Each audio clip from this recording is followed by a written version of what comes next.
এই জায়গার মধ্যে অনেকের মা নাই, অনেকের বাবা নাই, অনেকের দাদা নাই, অনেকের দাদু নাই, অনেকের বড় বাবা নাই, ওরা তো দেখিয়ে নাই, বড় মা নাই। আমাদের কত পূর্ব পুরুষ পৃথিবীর জমিন থেকে বিদায় নিয়েছে। নারায়ণগঞ্জের সুন্নি জনতা, একটা বারে নিজে চিন্তা করে দেখেন, একটা বারে নিজে গবেষণা করে দেখেন, আজকে কার জায়গার মধ্যে আপনি বসবাস করতেছেন, কার জায়গার মধ্যে থাকতেছেন। এটা আপনার জায়গা না, আপনার বাবার জায়গা না, আপনার বড় বাবার জায়গা না, দাদার জায়গা না। এমনি ভাবে কত পূর্বপুরুষ আপনাদের কাছ থেকে বিদায় নিয়ে চলে গেছে। চিন্তা করে দেখেন রে, আজকে যারা পৃথিবীর জমিন থেকে বিদায় নিয়ে চলে গেছে, হয়তো তারা এই জায়গা ক্রয় করে গেছে, এই জায়গার মধ্যে তারাও একদিন ছিল, আজকে নাই। কিন্তু চিন্তা করে দেখেন, 10 বছর পরও আপনিও পৃথিবীর জমিনের মধ্যে থাকবেন না। আপনার সন্তান থাকবে, আপনার নাতি থাকবে, আপনার পতি থাকবে। এমনি ভাবে আপনি যেমনি ভাবে আপনার আত্মীয় স্বজন, মা বাবা, পূর্বপুরুষদেরকে আজকে ভুলে গেলেন, আপনার বংশধর কোনো না কোনো একদিন আপনাকে ভুলে যাবে। কথা বলেন ঠিক না বেঠিক? এ যত মুসলমান, আমার নবী জানা দেয়, আমার কোন উম্মত যদি জান্নাতের বাগানের মধ্যে বসে একটা বার যদি 2টা চোখের পানি ছেড়ে জড়িয়ে দিতে পারে, আব্বা আম্মার কথা স্মরণ করে 2টা চোখের পানি যদি ছেড়ে দেয়, আমার নবী জানা দেয় উম্মতেরা রে, এই চোখের পানির বিনিময় আল্লাহ মা বাবার কবরে আযাব মাফ করে দেয়। জোরে বলেন সুবহান। মা কেন এত দামি জানে না সকলে, বলেন মা কেন এত দামি জানে না সকলে।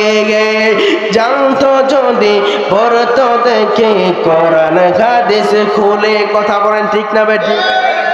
মায়ের চাইতে দামি সম্পদ আর কেউ আছে?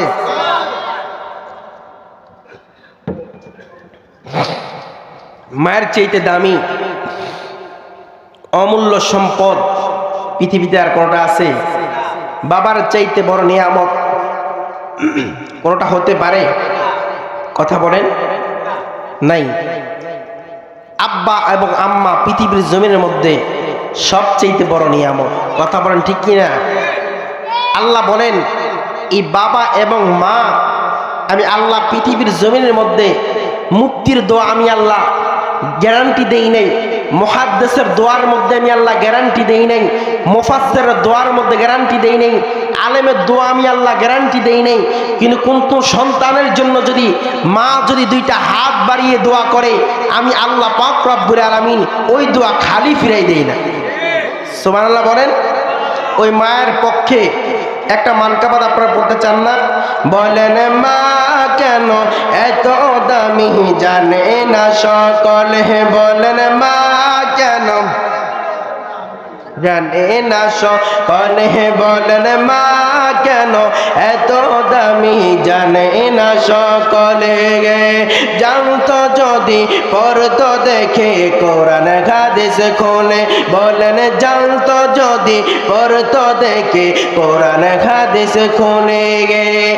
একটি গজের সওয়াব মিলে, একটি গজের সওয়াব মিলে, মাকে একবার দেখিলে।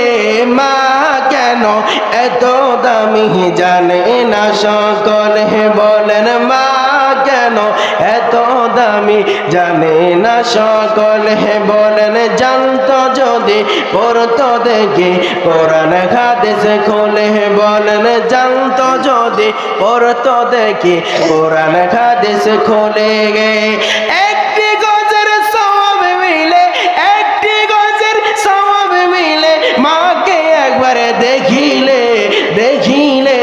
মা কেন এত দামি জানে না সকলে, বলেন মা কেন এত দামি সকলে, বলেন জানতো যদি পড়তো দেখি কোরআন হাদিস খুলে।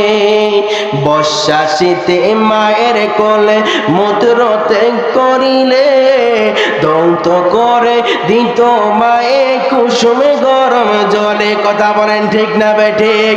বর্ষা শীতে মায়ের কোলে মূত্র ত্যাগ করিলে ধৌত করে দিত মায়ে কুসুম গরম জলে। সেই মাকে কেমনে ছেলে, সেই মাকে কেমনে ছেলে মন্দ কথা বলে। মা কেন এত দামি জানে না সকলে, বলেন মা কেন জানে না সকলে, বলেন জানতো যদি পড়তো দেখি কোরআন হাদিস খুলে। বলেন জানতো যদি পড়তো দেখি কোরআন হাদিস খুলে। গে একটি গজের সওয়াব মিলে, একটি গজের সওয়াব মিলে মাকে একবার দেখিলে, দেখিলে মা কেন এত দামি জানে না সকলে, বলেন মা কেন এত দামি জানে না সকলে। সুবহানাল্লাহ বলেন, আর জবান খুলে বলেন সুবহানাল্লাহ। এই যত মুসলমান, মায়ের চাইতে দামি সম্পদ, মায়ের চাইতে অমূল্য সম্পদ, বাবার চাইতে নিয়ামতপূর্ণ সম্পদ পৃথিবীর জমিনের মধ্যে আর কিছু নাই। এই জন্য আমার আল্লাহ পাক রব্বুল আলামিন পবিত্র কালামুল্লাহ শরীফের মধ্যে বলা যায়, ওয়াকাদা রাব্বুকা আল্লা তা'বুদু ইল্লা ইয়্যাহু ওয়া বিল ওয়ালিদাইনি ইহসানা। আল্লাহু আকবার। এ যত মুসলমান, আল্লাহ পাক রব্বুল আলামিন পবিত্র কালামুল্লাহ শরীফের মধ্যে আমার আল্লাহ জানায় দেয়, তোমরা আমি আল্লাহ ব্যতীত পৃথিবীর জমিনের মধ্যে কারো ইবাদত করবে না। আল্লাহু আকবার বলেন। আমি আল্লাহ ব্যতীত পৃথিবীর জমিনের মধ্যে আর কারো ইবাদত তোমরা করবে না। কারো ইবাদত চলবে না। ইবাদত চলবে কার? আর জবান করে বলেন ইবাদত চলবে কার? আল্লাহ জানা দেয়, আমি আল্লাহ ব্যতীত পৃথিবীর জমিনের মধ্যে আর কারো ইবাদত করবে না। কিন্তু একটা জিনিস তোমরা করবা, ওয়াবিল ওয়ালিদাইনি ইহসানা। পৃথিবীর জমিনের মধ্যে যে তোমার বৃদ্ধ মা রয়েছে, বৃদ্ধ বাবা রয়েছে, ওই মা এবং বাবার তোমরা খেদমত করবা। জোরে বলেন সুবহানাল্লাহ। এ যত মুসলমান, আল্লাহ জানা দেয়, আমি আল্লাহর পাক রব্বুল আলামিনের ইবাদত করার পর, আমি আল্লাহর জিকির করার পর, আমি আল্লাহকে সিজদা দেওয়ার পর, আমি আল্লাহর নামাজ পড়ার পর, আমি আল্লাহর কোরআন তেলাওয়াত করার পর যেই কাজটা তোমরা করবা, ওয়াবিল ওয়ালিদাইনি ইহসানা, পৃথিবীর জমিনের মধ্যে তোমরা মা এবং বাবার খেদমত করবা। জোরে বলেন সুবহানাল্লাহ। আমার নবী জানায় দেয়, রিদার রব্বি ফি রিদাল ওয়ালিদাইন, আসাকাতুর রব্বি ফি সাকাতুল ওয়ালিদাইন। আল্লাহ পাক রব্বুল আলামিন জানায় দেয়, উম্মত, আমার নবী জানায় দেয়, উম্মতেরা রে, পৃথিবীর জমিনের মধ্যে যদি কোনো মা যদি তার সন্তানের উপর কষ্ট পেয়ে থাকে, মা যদি সন্তানের উপর যদি কষ্ট পেয়ে থাকে, বাবা যদি কষ্ট পায়, আল্লাহ জানায় দেয়, ও আমার বান্দারা জেনে নাও, আল্লাহ পাক রব্বুল আলামিন কোন সন্তানের মা বাবা সন্তানের উপর অসন্তুষ্টি থাকার কারণে আমি আল্লাহ পাক রব্বুল আলামিন ওই সন্তানের উপর নারাজ হয়ে যায়, বেজার হয়ে যায়। জোরে বলেন নাউজুবিল্লাহ। এই যে তোর মুসলমান, আল্লাহ পাক রব্বুল আলামিন বলেন, নবী জানায় দেয়, কোন সন্তানের উপর মা এবং বাবা যদি দুঃখ পেয়ে থাকে, কষ্ট পেয়ে থাকে, আল্লাহ জানায় দেয়, ওই মা এবং বাবা যদি কোনো সন্তানের উপর যদি দুঃখ পেয়ে থাকে, কষ্ট পেয়ে থাকে, আমি আল্লাহ ওই সন্তানের প্রতি আমি আল্লাহ দুঃখ প্রকাশ করি, আমি আল্লাহ কষ্ট পাই।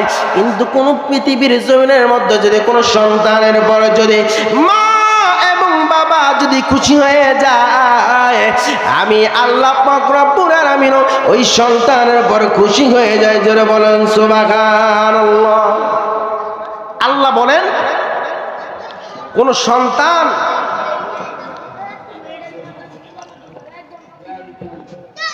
সন্তান যদি তার মা বাবাকে কষ্ট দেয়, দুঃখ দেয়, বেদনা দেয়, আর মা বাবা যদি কষ্ট পায়, আল্লাহ বলেন আমি আল্লাহ পাক রব্বুল আলামিন তার উপরে নারাজ হয়ে যায়। নাউজুবিল্লাহ বলেন। আল্লাহ যদি নারাজ হয়ে যায় কোনো বান্দার উপরে, সন্তানের উপর, বলেন তার জীবনে মঙ্গল হবে না অমঙ্গল হবে? কথা বলেন, অমঙ্গল হবে না অমঙ্গল হবে? লাইভ দিয়ে দাও। আল্লাহ বলেন, সোজা করে লাইভ দিয়ে, সোজা করে। আল্লাহ বলেন ওই সন্তানের উপর আমি কি হয়ে যায়? আল্লাহ নারাজি হয়ে যায়। আল্লাহু আকবার বলেন না। আল্লাহ যদি কোনো পৃথিবীর মানুষের উপর যদি নারাজ হয়ে যায়, বলেন তার উপায় আছে? আর জবান খুলে বলেন উপায় আছে? মা বাবা হলো পৃথিবীর জমিনের মধ্যে শ্রেষ্ঠ সম্পদ, যারা আপনার জন্য, আমার জন্য, আমি যদি আজকে দোয়া করি, আমার 500 1000 টাকা দিলে আমি দোয়া করি, নাহলে আমি ফাওয়া দোয়া করবো? কোন বলেন, ফাওয়া কে দোয়া করে? হুজুরা ফাওয়া দোয়া করে? যদি টাকা দেন তাহলে কিছু দোয়া করে। 500 টাকার দোয়া একরকম, 1000 টাকার দোয়া আরেক রকম। কথা বলেন, এই কথা বলেন, কথা বলেন না। কিন্তু মা এবং বাবা, শুরু হওয়ার আগে বলবো করে দিয়েছে, মা এবং বাবা এরা নিঃস্বার্থভাবে আপনাকে আমাকে মহাব্বত করে ভালোবাসে এবং নিঃস্বার্থভাবে সব সময় দোয়া করে। কথা বলেন ঠিক কিনা? আর জবান খুলে বলেন ঠিক কিনা? এই জন্য আমার আল্লাহ জানায় দেয়, এই পৃথিবীর মানুষ আমি আল্লাহ হাবিবুল্লাহর মাধ্যমে আমি আল্লাহ জানায় দিলাম, রিদার রাব্বি ফি রিদাল ওয়ালিদাইন ওয়া সাকাতুর রাব্বি ফি সাকাতুল ওয়ালিদাইন। আমি আল্লাহ পাক রব্বুল আলামিন ওই সন্তানের উপর আমি আল্লাহ খুশি হই যেই সন্তানের উপর মা বাবা খুশি হয়ে যায়। জোরে বলেন সুবহানাল্লাহ। আমি আল্লাহ ওই সন্তানের উপর নারাজ হয়ে যায় যেই সন্তানের উপর মা বাবা নারাজ হয়ে যায়। বন্ধুরে আমার, এই জন্য সব সময় মা এবং বাবাকে খুশি রাখতে হবে। কথা বলেন ঠিক না বেঠিক? এই জগতের মুসলমান, এই জন্য আমার আল্লাহ পাক রব্বুল আলামিন জানায় দেয়, আমি আল্লাহ পাক রব্বুল আলামিনের ইবাদতের পর, আমি আল্লাহ পাক রব্বুল আলামিনের ইবাদতের পর, আমি আল্লাহ পাক রব্বুল আলামিনের সিজদার পর, আল্লাহর রোজার পর, আমি আল্লাহ পাক রব্বুল আলামিনের হজের পর, আমি আল্লাহর সব ইবাদতের পর যেই কাজটা তোমরা পৃথিবীর জমিনের মধ্যে করবা বান্দারে, সেই কাজটা হলো পৃথিবীর জমিনের মধ্যে মা বাবার খেদমত। জোরে বলেন সুবহানাল্লাহ। এই যত মুসলমান, আল্লাহ বলেন ওয়াবিল ওয়ালিদাইনি ইহসানা, তোমরা মা বাবার সাথে সৎ আচরণ করো, ভালো আচরণ করো। এই ভালো আচরণের মধ্যে যদি মা বাবা যদি খুশি হয়ে যায়, বাবা যদি সন্তানের উপর খুশি হয়ে যায়, মা যদি তার সন্তানের উপর খুশি হয়ে যায়, আল্লাহ পাক রব্বুল আলামিন বলে দেয় আমি আল্লাহ ওই সন্তানটার উপর খুশি হয়ে যায়। জোরে বলেন সুবহানাল্লাহ। তাহলে বলেন, মা বাবার মনের মধ্যে যদি কষ্ট থাকে কোন দোয়া কবুল হবে? আর জবান খুলে বলেন কবুল হবে? মক্কা মদিনায় গিয়ে যদি আপনি যদি সারাদিন সেজদা দিয়ে যদি পড়ে থাকেন, মায়ের মনে কষ্ট দিয়ে, বাবার মনে কষ্ট দিয়ে, বলেন এই সেজদার, এই আমলের কোনো 2 পয়সার দাম আছে? কথা বলেন দাম আছে? দাম নাই। মা বাবার মনের মধ্যে কষ্ট দিয়ে মক্কা মদিনায় গিয়ে হজ করলো, এটার 2 পয়সার দাম নাই। কিন্তু মা বাবা যদি খুশি থাকে, বাংলার জমিনের মধ্যে আল্লাহর নবী জানায় দেয়, মা বাবার চেহারার দিকে তাকালে আমি আল্লাহ পাক রব্বুল আলামিন তোমাদের আমল নামার মধ্যে আমি আল্লাহ মাকবুল হজ উমরা হজের সওয়াব দান করে দিই। আরো জোরে বলেন। আমার নবী জানায় দেয়, উম্মত উম্মত উম্মত রে, আমি জানি পৃথিবীর জমিনের মধ্যে আমার কিছু উম্মত থাকবে যাদের টাকা থাকবে না, যাদের ধন সম্পদ থাকবে না, যাদের অর্থ সম্পদ থাকবে না, তারা আমি আল্লাহর খানায় কাবা ঘর তওয়াফ করতে আসতে পারবে না, মদিনা মুনাওয়ারা আসতে পারবে না।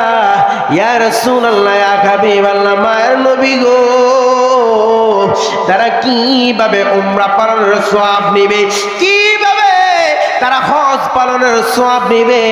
আমার নবী জানায় দেয়, সাহাবীরা রে, যারা আমার ধনী উম্মত আছে, যারা আমার ধনী উম্মত আছে, যারা আমার ধনী উম্মত আছে, তারা আমি আল্লাহ পাক রব্বুল আলামিনের খানায় কাবায় আসবে, মদিনা মুনাওয়ারা আসবে। যারা গরীব আছে তারা আসতে পারবে না, কিন্তু নাও আসতে পারলো তাদের কোনো সমস্যা নাই। আমি আল্লাহ পাক রব্বুল আলামিন ওই রকমের সওয়াবের ব্যবস্থা আমার উম্মতের মধ্যে করে রেখে দিয়েছে। জোরে বলেন সুবহান। সাহাবায়ে কেরাম মানুষ করলেন, ইয়া রাসূলুল্লাহ, ইয়া হাবিবাল্লাহ, মায়ের নবী গো, কিভাবে তারা সওয়াব পাবে, কিভাবে তারা হজের সওয়াব পাবে? আমার নবী জানায় দেয়, আরে সাহাবীরা তোমরা শুনে নাও, তোমরা জেনে নাও, আমার কোন উম্মত যদি রে তার মায়ের চেহারার দিকে যদি নেক নজরে তাকাতে পারে, মায়ের চেহারার দিকে যদি ভালোবাসার দৃষ্টিতে যদি তাকাতে পারে, আল্লাহ পাক রব্বুল আলামিন তার আমলনামার মধ্যে আমার আল্লাহ একটি উমরা হজের সওয়াব আমার আল্লাহ দান করে দিবে। জোরে বলেন সুবহান। এই যে তোর মুসলমান সাহাবায়ে কেরাম মানুষ করলেন, ইয়া রাসূলুল্লাহ, ইয়া হাবিবাল্লাহ, মায়ের নবী গো, আমরা যদি মা বাবার চেহারার দিকে যদি তাকাই, আমাদের বুঝি মাকবুল হজের সওয়াব হবে? আল্লাহু আকবার বলেন। মানুষ মক্কা যায়, মদিনা যায়, কেউ গ্যারান্টি দিয়ে বলতে পারবে না হজটা কবুল হয়েছে কিনা। কথা বলেন ঠিক না বেঠিক? 1 কোটি টাকা দিয়েও যদি হজ করে কেউ গ্যারান্টি দিতে পারবে না, সে বলতে পারবে না আমার হজটা কবুল হয়ে গেছে। কিন্তু আমার নবী জানায় দেয়, সাহাবীরা রে, আমার কোন উম্মত যদি তার মায়ের চেহারার দিকে তাকাইয়া একটা মুস্কি হাসি দিতে পারে, মায়ের চেহারার দিকে তাকাইয়া ভালোবাসার দৃষ্টি দিতে পারে, বাবার চেহারার দিকে মহব্বতের দৃষ্টি দিতে পারে, আরে উম্মত জেনে নে, ওই মা বাবার চেহারার দিকে ভালো দৃষ্টি দেওয়ার কারণে, মহব্বতের দৃষ্টি দেওয়ার কারণে আমি আল্লাহ পাক রব্বুল আলামিন যেই হজটা আল্লাহর দরবারে কবুল হয়ে গেছে, মাকবুল হয়ে গেছে, গ্যারান্টেড হয়ে গেছে, ওই রকম একটা হজের সওয়াব আমার বান্দার আমলনামার মধ্যে দিয়ে দেয়। জোরে বলেন সুবহান। এই যে তোর মুসলমান সাহাবায়ে কেরাম মানুষ করলেন, ইয়া রাসূলুল্লাহ, ইয়া হাবিবাল্লাহ, মায়ের নবী গো, আমরা যদি দৈনিক 10 বার যদি মায়ের চেহারার দিকে তাকাই, কয়বার? 10 বার যদি মায়ের চেহারার দিকে তাকাই, ইয়া রাসূলুল্লাহ, আমাদের 10টা উমরা হজের সওয়াব হবে। আমার নবী বলে, আলহামদুলিল্লাহ, হবে। আল্লাহু আকবার বলেন, আল্লাহু আকবার বলেন। আমার নবী জানায় দেন, সাহাবীরা রে, 10 বার যদি তাকাও, 10টা উমরা হজের তোমাদের আমলনামার মধ্যে দিন। ইয়া রাসূলুল্লাহ, মায়ের নবী গো, আমরা যদি দৈনিক 100 বার মায়ের চেহারার দিকে তাকাই, আমাদের কি 100টা সওয়াব হবে না? আল্লাহু আকবার বলেন। ইয়া রাসূলুল্লাহ, আমরা যদি দৈনিক 100 বার মায়ের চেহারার দিকে যদি তাকাই, আমাদের 100টা উমরা হজের সওয়াব হবে না। আবার নবী জানায় দেন, মুসাফিরা রে, আমার আল্লাহ কোন কৃপণ নয়, আমার আল্লাহ বখিল নয়। আল্লাহ পাক রব্বুল আলামিন বান্দা যদি তার মায়ের চেহারার দিকে 100 বার মহাব্বতের দৃষ্টি দিতে পারে, 100 বার যদি ভালোবাসার দৃষ্টি দিতে পারে, খোদার জাতের কসম করে বলে দে, ওই মা এবং বাবার চেহারার দিকে ভালোবাসার দৃষ্টি দেওয়ার কারণে আল্লাহ পাক রব্বুল আলামিন তার আমল নামার মধ্যে 100টা মাকবুল উমরা হজের সওয়াব আমার আল্লাহ দান করে দিবে। জোরে বলেন সুবহানাল্লাহ। মায়ের কান্দন যাবত জীবন, 2-4 মাস বোনের কান্দন রে, ঘরের পরিবারের কান্দন কয়েকদিন পরে থাকে না। দুঃখের দরদি আমার জনদুঃখী মা, গর্ভধারিণী মা, জনম দুঃখিনী মা, দুঃখের দরদি আমার জনম দুঃখী মা। হাতে পায়ে তেল মাইখা মায় দিল শক্ত করি, প্রস্রাব পায়খানায় আমি মায়ের কোলে করি, তবু না মারাত করিল বিদ্য হয়ে মতে, আমার শুকনায় রাখিয়া মায় তাকে বিজাতে, অসুখ হলে দেখি চাইয়া আমার মায়ের রয়েছে বিছানায় পইরা রে, আল্লাহ আমার তুমি যাও গলয়া সন্তানের নিও না, দুঃখের দরদি আমার জনদুঃখী মা। কথা বলেন ঠিক না বে ঠিক?